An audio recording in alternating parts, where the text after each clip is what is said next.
Nos Français performent en ce moment. Et nous sommes lundi soir, et si vous nous regardez ce week-end, eh bien tant mieux, merci. Mais hier soir, Ryan Rupert nous a sorti une performance, en fait juste historique, puisque c'est un triple-double de très haut niveau. Et dans ce match-là, on a 3 Français qui ont foulé le parquet. Adama Bal, Ryan Rupert et donc Ousmane Dieng dans ce match entre Memphis et Milwaukee.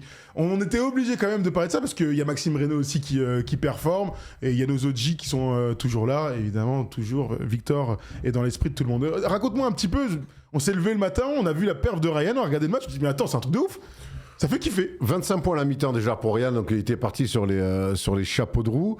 Et puis après, il finit avec un triple-double. Donc surpris parce qu'on connaît le registre de Ryan Rupert. On sait que c'est un mec qui bosse énormément, qui travaille sur son tir à 3 points, qui aime bien dans le off-ball se faire oublier ligne de fond ou être dans les finitions. Bon là, je t'avoue qu'il était dans un registre où on l'attendait peu. Maintenant, c'est ce qu'offre aussi des fins de saison comme ça avec des équipes qui n'ont plus rien à jouer. Mais c'est toujours pareil. Moi, c'est pas partagé, mais j'ai 2 visions. J'ai la vision d'un match de basket professionnel, faut le jouer. Et ces gamins-là qui n'ont pas toujours la chance de jouer plus tôt dans les saisons, faut bien qu'ils se montrent à un moment donné. Donc, montrons-nous. Mais ça montre aussi que finalement, en NBA, sur les saisons régulières, il y a beaucoup trop de matchs où, quelque part, on ouvre les bancs. Surtout dans cette saison 2025-2026 qui est particulière. C'est pas le problème d'Ousmane Dieng, c'est pas le problème de Ryan Rupert, c'est pas le problème d'Adama Bal, qui pour le coup, les 3 étaient ensemble à l'INSEP. Il y a des photos marrantes qui sont sorties. Au bout d'un moment, quand tu as envie de gagner ta place, peu importe la ligue, dès que tu es sur le terrain, il faut que tu montres que tu es là pour jouer. Et Ryan Rupert, c'est ce qu'il a fait. C'est ce qu'a fait Ousmane, c'est ce que fait Ousmane Dieng depuis quelques temps, notamment avec son super match à Houston. Hier, il met encore 17 ou 18. C'est ce que fait Adama Bal, qui avait quand même commencé la saison du côté de la SIG, qui s'est fait couper. Et crois-moi qu'il ne pensait pas aller se faire couper, passer par les Knicks ensuite, et là, qui rebondit bien. Il joue entre 25 et 30 minutes à tous les matchs. Donc, évidemment, les gamins, alors, encore une fois, qu'est-ce que ça vaut réellement ? C'est dur d'avoir une réponse. Oui. Maintenant, ça reste un match de basket professionnel et que tu as des mecs qui font des triples-doubles. Faire un triple-double, c'est quelque chose qu'il faut faire. Mettre 38 points, 36 points dans un match, mettre 25 points dans un match, faut les faire. Ryan, il fait 33 points, 10 rebonds, 10 passes. Surtout quand tu as peu joué. Mais oui, surtout quand tu as peu joué de la saison. En plus, Ryan, on l'a eu, hein, bien sûr, il y a 3 semaines maintenant. On était super contents pour lui parce que depuis qu'il était arrivé à Memphis, il joue, il fait des stats, ça se passait super bien. Le fait qu'il soit en two-way, il peut pas jouer tous les matchs, donc on était même un peu frustrés. Il ratait. Ça, c'était horrible. La réalité de Ryan Rupert, c'est qu'il peut pas jouer tous les matchs parce qu'il est entouré et que la dernière fois, Thiago Massidalo, il l'appelle 3 heures avant un match pour lui dire en fait, tu peux jouer. Et il a dit bien sûr que je joue. Donc non, mais c'est aussi ça la réalité de ces mecs-là. Donc on va pas dire à des mecs qui font des triples-doubles, ouais, mais le match compte pas. Oui, c'est certainement pas le match de l'année, c'est certainement pas le match le plus important de sa carrière. Mais au bout d'un moment, si tu te montres pas là, tu te montres quand ? Voilà, moi ce que je vois en tout cas, c'est que tous ces gamins-là qui n'ont pas eu de temps de jeu un petit peu plus tôt dans la saison se montrent plutôt bien. Alors Erwan, là, il faut que je te donne une stat. Là, c'est vraiment the stat. Là, Tom vient de m'envoyer la stat. Bravo Ryan, parce que tu es bien accompagné. Donc avec ses 33 points, 10 rebonds, 10 passes, 4 interceptions aussi dans ce match-là, à 9 sur 19 au tir, 2 sur 6 à 3 points, et 13 sur 16 au lancer franc. C'est des stats de superstar. Il rejoint un club très fermé. Des Français qui ont fait un triple. Quoi, mec? Des Français? Come on, man. Mieux que ça. Les 30, 10, 10 et 4 interceptions à 21 ans ou moins. LeBron James, Luka Doncic, Magic Johnson et Isaiah Thomas et donc Ryan Rupert. Isaiah Thomas de Détroit? Oui, le vrai. Hein. Oh, c'est pas incroyable. Exceptionnel. Ryan, mais mec... Exceptionnel. Ils ont intérêt à lui donner un contrat. Là, en tout cas, il démontre que ce gars-là, il doit être en NBA l'année prochaine et dans une rotation. Voilà, c'est le constat de tout ça. Alors du coup, je vous donne les stats des autres Français qui ont joué dans ce match parce que c'est quand même une folie d'avoir 3 jeunes joueurs français comme ça passés par INSEP. Tu l'as dit, c'était l'année en plus où Victor avait joué, donc il y a vraiment une... Là, tu regardes la liste des noms. Une lignée. Ouais, exactement, ils sont tous là, hein, ça régale. Donc dans ce match, Taj Gibson a quand même joué 7 minutes, ça dit vraiment que... Adama Alpha-Bal, 25 minutes, 8 points. Il a fait 6 feux dans ce match, 2 interceptions, 2 passes, 2 contres en 25 minutes. Notre ami Ousmane Dieng, où est-il ? Il est là, mon bon Ousmane, qui est toujours dans le 5 pour les Bucks. 31 minutes, 17 points, 9 rebonds, 6 passes, à 6 sur 15 au tir, dans un match où le terrible Kyle Kuzma a joué 22 minutes pour 4 points. T'as vu que Milwaukee est sous la menace d'une investigation de la NBA. Tout à fait. Mais là, en ce moment, c'est Mais il faut qu'ils interviennent.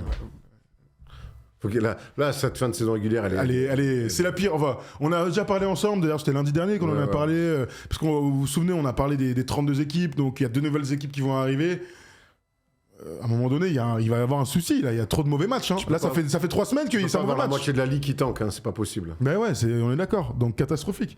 Bref, bon, on va quand même rester sur du positif, on va continuer à dérouler nos petits Français, hein. On le rappelle encore une fois, mais plus de 20 Français, c'est un record dans l'histoire de la NBA, dans cette saison régulière. Je te donne un peu à la volée. Alors Victor, on en parle très souvent, donc on va pas en parler. Alex, malheureusement, Sarr, on le voit plus sur le terrain là. Non. Malheureusement, ça y reste le deuxième meilleur marqueur français. Un petit mot sur Maxime Reynaud qui est en train de produire une fin de saison exceptionnelle et juste rookie de la conférence Ouest. Pardon. Ouais, c'est la très belle surprise. J'espère qu'il finira dans la All Rookie First Team parce qu'il le mérite. C'est la très très belle histoire de cette saison. Lui qui est drafté au deuxième tour, ben voilà, il a su profiter quelque part un petit peu des blessures et d'une équipe qui est complètement en croix. Et puis voilà, puis il a trouvé aussi des vêtes, il nous l'avait confié aussi avec Russell Westbrook qui lui donnait des ballons.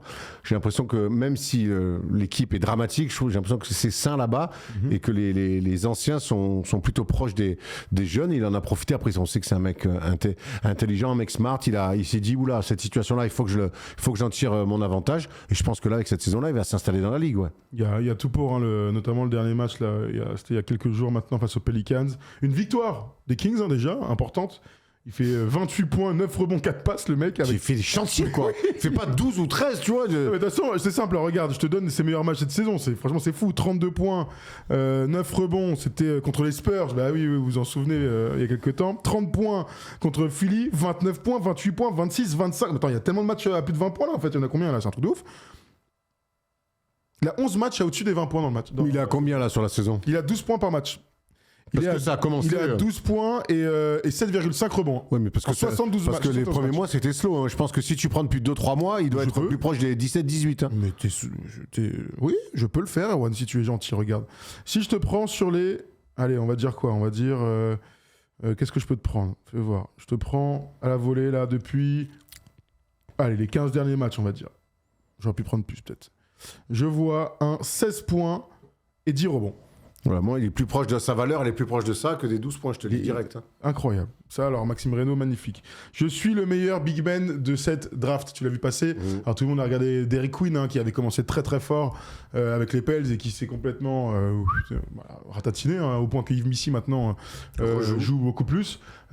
C'est un vrai statement, on verra dans le temps, hein, mais en tout cas, cette saison rookie va dans son sens. En tout cas, nos Français, ils ont des sorties médiatiques affirmées. Ouais, il y a de l'ambition. Il y a de l'ambition chez nos petits Français. Alors, on avance. Tu veux dire un mot de Bilal? Bilal, il va falloir qu'on fasse à un moment donné avec lui, d'ailleurs, peut-être à l'intersaison. Bilal, moi, je pense qu'il progresse. Voilà, il a quand même eu quelques moments d'absence, mais j'ai l'impression qu'il progresse. Moi, Bilal, en fait, j'ai envie de le juger quand cette équipe-là sera compétitive. L'année prochaine, alors? Voilà. Ce sera l'année prochaine, hein. Enfin, le juger. Pour moi, il continue sa progression. Je devrais faire des choses quand même. Je sens une progression individuelle. Maintenant, j'ai besoin d'accrocher à cette progression individuelle une ambition collective. Je ne vais pas dire que je doute qu'il puisse s'accrocher à ça, mais moi, Bilal, on l'a découvert avec les Mets parce que justement, à côté de Victor, parce qu'ils étaient archi ambitieux, ils voulaient être champions. Moi, le match qu'il fait à Lasvel en demi-finale, quand ils vont gagner là-bas, je le vois faire un match, je me dis, ah ouais, toi... Donc là, en fait, moi, Bilal, je me suis trop habitué à le voir dans des contextes hors NBA où il y avait de l'enjeu. Au début, ça c'est son année rookie, oui, j'aimais bien parce que je le voyais voir l'évolution individuelle. Là, moi, j'ai besoin, c'est comme même, c'est pareil pour son coéquipier Alex Sarr. J'ai besoin de voir une ambition collective pour voir qu'est-ce que ça vaut vraiment tout ça, même si j'ai peu de doutes sur eux-mêmes. Alors, je te donne une petite stat là depuis le 1er mars. J'ai pris ces stats là, il est donc c'est 15 matchs, 27 minutes de temps de jeu. Il a 14,5 points, 4 rebonds, un peu plus de 2 passes décisives, 42% au tir, 35% à 3 points sur presque 5 tentatives. Voilà, c'est 35% à 3 points, c'est très bien. Ouais, voilà, exactement. Non, mais il progresse après. Plus de 14 points. On l'a vu faire sortir des bonnes stats, des bons matchs à plus de 25 points. On avance un petit peu vite. On a déjà parlé d'Ousmane Dieng il y a quelques temps, jeudi dernier, parce qu'il avait fait 36 points en 31 tirs, c'était incroyable. On aura le temps de parler de Rudy pendant ses playoffs. Je peux dire la même chose peut-être aussi de Nico. De Nico maintenant, de toute façon, il nous en voudra pas. Hein. Bien sûr. Qu'est-ce que je peux te dire d'autre? Que Moussa Diabaté, t'es toujours installé avec Charlotte et on espère le voir pivot titulaire. Ouais, on veut voir ça en playoff, ce sera intéressant. Tu veux dire un petit mot sur Zachary? On l'a suivi tout au long de la saison, Zach. Écoute, il a fait quelques sorties à 14-15 avec un peu d'adresse. Après, il est retombé un petit peu, ça reste toujours irrégulier. Atlanta, il joue ce soir contre New York. Atlanta finit très très fort la saison. Écoute, qui prennent ce qu'il a à prendre. Il est dans la rotation sans avoir un énorme rôle. Exactement. Qui prennent ce qu'il a à prendre. Et je pense que ce soit les Hawks ou lui-même et son clan, ils feront un point cet été. Voilà. Exactement. Là, les dernières sorties, elles sont compliquées. 2 points, 4 points.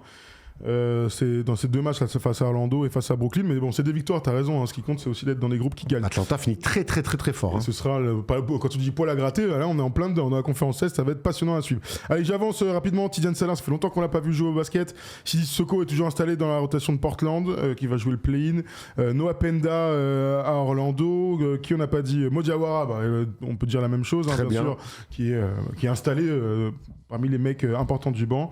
Un petit mot sur Gershon, peut-être, si tu veux, je te donne ces petites stats. Gershon, il fait 9 et 8 là, le dernier match. Il continue à montrer qu'il mérite sa place en NBA, qu'il mérite d'avoir peut-être un contrat et du temps de jeu un peu plus que ce qu'a pu lui donner New York. Il a pris un vrai risque. Oui. Il a pris un vrai risque en partant de New York, parce que donc on rappelle qu'il avait une année de contrat assuré, mais il savait qu'avec New York, dans cette situation-là, il ne jouerait pas. Okay. Donc il a dit non à sa 2e année de contrat pour se remettre quelque part sur le marché en se montrant avec les Bulls. Je pense qu'il montre des choses. Ça peut être pour moi un bon mec dans la rotation sur un poste 4. Voilà, on connaît sa qualité de tir. Il a envie d'être là, donc il fait des efforts. Bon, voilà, il a montré qu'il pouvait faire des sorties à 15, 20, voilà. Des petites infos. 24 matchs avec les Bulls, dont 17 fois titulaire, 25 minutes de temps de jeu. Il est à 10 points et 5 rebonds de moyenne, 40% au tir, 39% à 3 points. Vous avez peut-être vu passer là il y a quelques jours. Lui, son but là, c'est de s'installer en NBA. Il va chercher un contrat qui lui permettra de voir au moins sur 2 ou 3 saisons au sein de la même entreprise. Ce qui est intéressant, il a fait une interview dans l'équipe à Maxime Aubin où il a dit qu'il se rendrait disponible pour l'équipe de France cet été. Voilà, tu vois, c'est assez simple. Voilà. Et clair. De toute façon, on n'attendait pas moins du capitaine de l'équipe de France. Nos joueurs ne trichent jamais avec l'équipe de France et Gershon a toujours été là. Surtout pas Gershon, absolument. Bon, voilà, on a fait le tour pour le petit français. Je vais quand même Nolan Traoré. Voilà, exactement. Nolan qui se montre de toute façon dans cette fin de saison. Hein. Il a été, depuis qu'il a eu son déclic, là, c'est grâce à nous, de toute façon, ça, grâce à notre match qu'on a pu voir face aux Lakers. Joanne Béringer, Noé Sangué. Voilà, je pense qu'on a fait le tour de tous les mecs dont on voulait discuter aujourd'hui. Je regarde si j'oublie absolument personne, mais non, ils sont tous là, nos petits Français. Voilà pour ce French Corner. Si vous avez des mecs que vous avez envie de mettre en avant, vous n'hésitez surtout pas à nous le dire dans le chat ou en replay. C'est toujours passionnant de vous lire quand il s'agit d'être... Cocorico, merci, j'allais dire autre chose. Bien fait de me reprendre, bravo. Sinon, on va encore me disputer, on peut plus rien dire de toute façon. Non, on peut plus rien dire. Allez, voilà.